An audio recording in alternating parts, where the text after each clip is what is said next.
So the next fifth wheel we're going to take a look at is this Elkridge. Now this is made by Heartland. This is going to be more for a lot of people in that mid-price range for them. This one, I believe they're selling it for about $49,000. Now, one thing you'll notice right off the bat about it is it's a larger, taller profile unit. This does not have that real short front cap area, and it also includes some other features that you get with that more mid to high profile, such as auto leveling. So this unit does have the level up auto leveling system. It's going to have a much, much larger storage area. Let me open this up. With magnetic little latches to hold it up top. But as you can see, the storage in here is pretty massive. It's about 2.5 feet tall by about 4.5 feet wide. A lot more storage in this unit than you're going to get in your half-ton towable units or your smaller units like that. Plus, they put a cable jack and power outlet out here, usually because you have the ability to put a mount outside of your RV to hold a TV. Now, some other nice features of this specific unit is you're going to get a much nicer front entry door with a tinted window that runs almost the full height of it, as well as the aluminum entry steps, which are much, much lighter and more convenient when folding into the coach itself. As I mentioned before, with your larger units, you get 16-inch wheels and generally a much higher end tire. So even though I still don't consider these to be acceptable tires by term of, lasting beyond maybe 2,000 to 3,000 miles, it's still a much better tire than what you're going to get on the smaller, lighter units. Now, this is a floor plan that I like. This is going to be a rear living room floor plan. As you can see, it does have the residential refrigerator. It's not a full-size residential refrigerator. It is the same height, just not quite as wide as a full residential refrigerator. You get an island. This is a true solid surface countertop, so this is going to be more like a Corian or a stone countertop versus a wood laminate.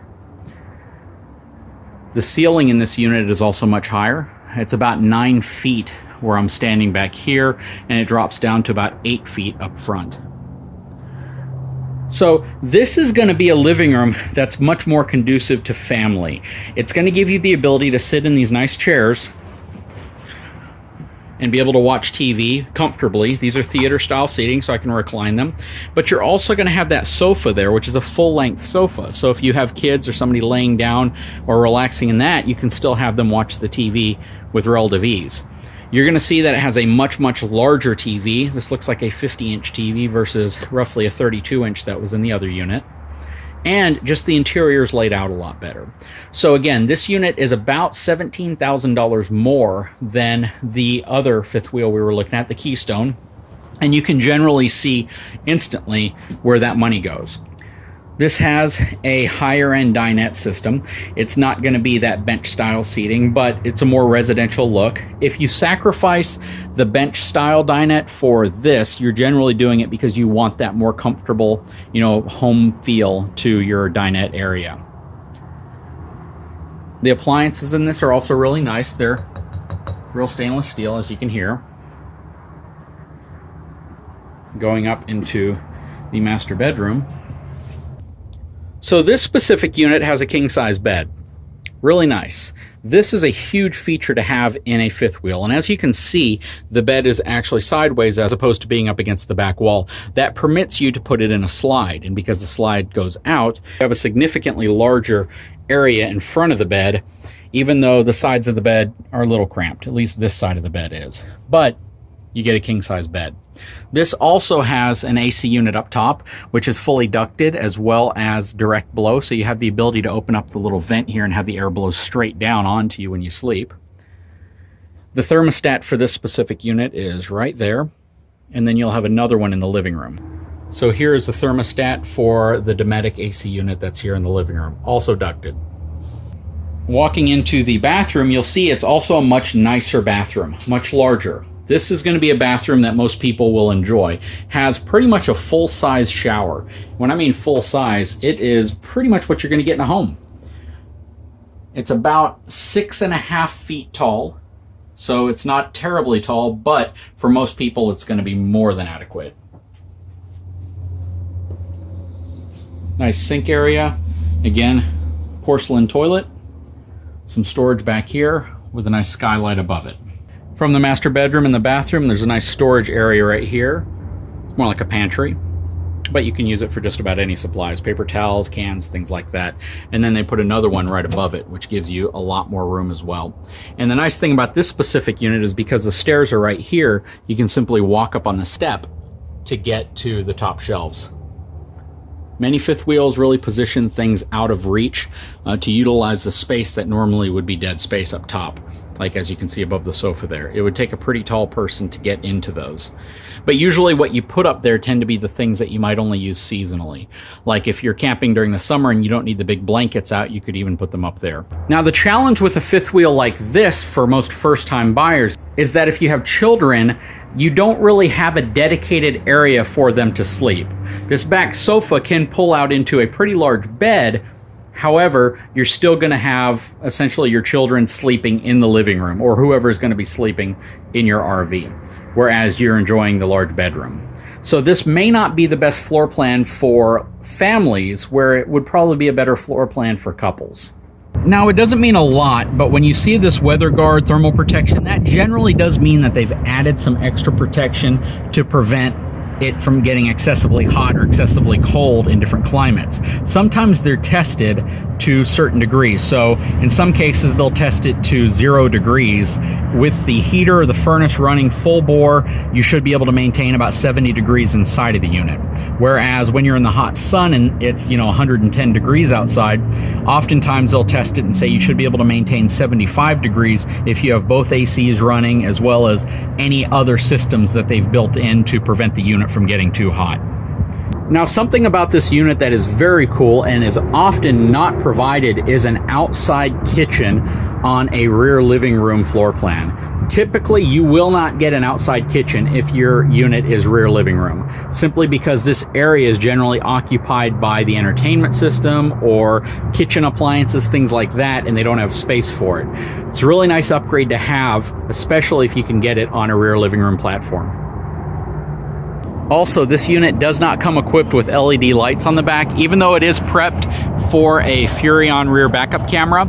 This specific unit has incandescent lights. I really think the industry should just change completely, get rid of these. These are the exact same lights that came on our fifth wheel, as well as our travel trailer, which I tore off and replaced with LED lights.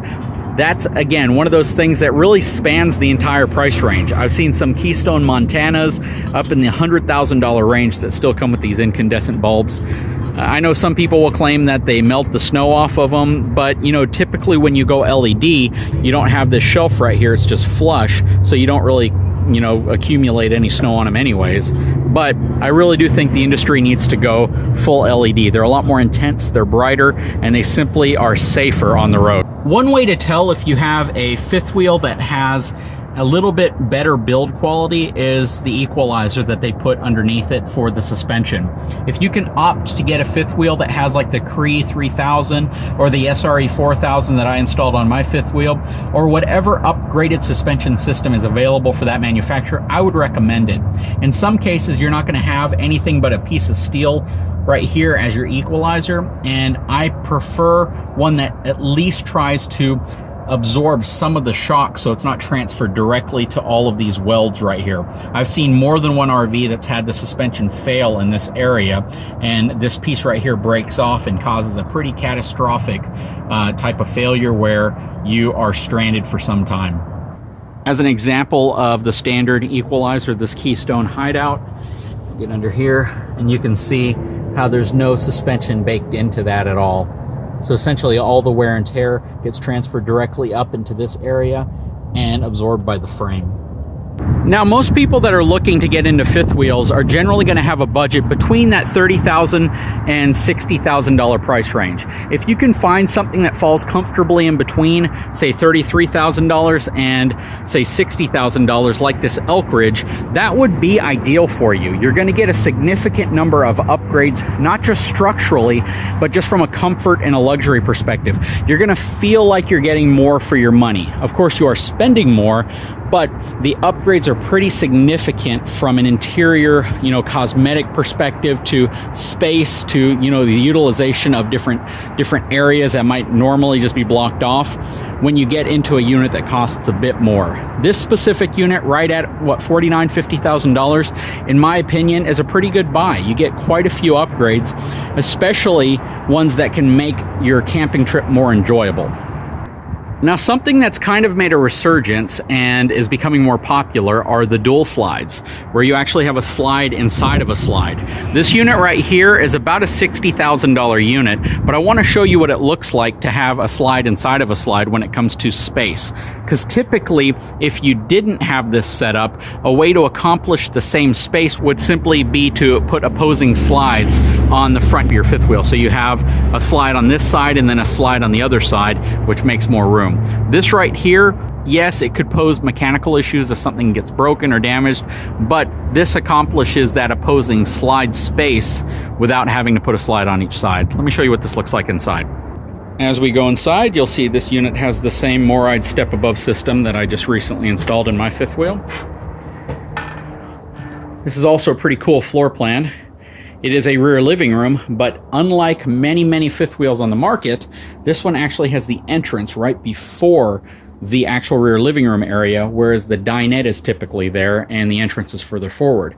The dinette is directly across from the main entrance because of the massive nature of this opposing slide system, and that they put a convertible TV, or one that can come up and down. It gives you this really large rear living room area with 3 sofas, or 2 love seats and a sofa.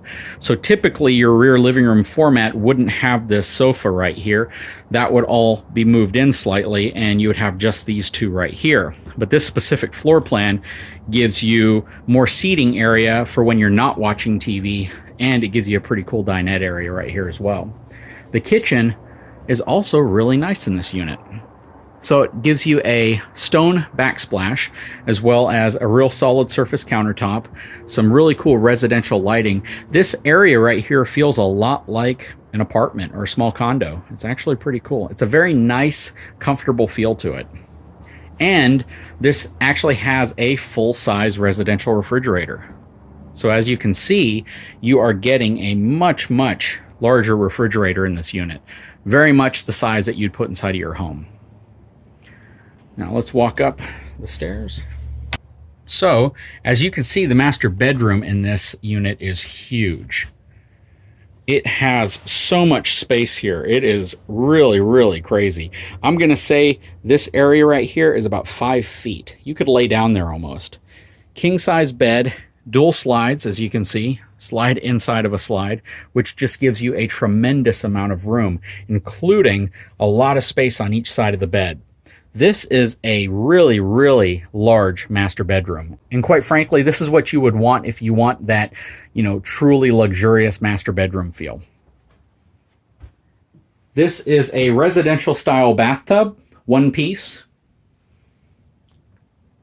The ceiling on it is still right at about that 6 foot 3 inch mark, so it may be a little too short for some people. Nice solid surface countertop. Of course, porcelain toilet, has dual entries to get into the restroom. Has a second AC for the master bedroom, along with thermostat. So something that's kind of cool is that they put this storage closet here that is part of the slide.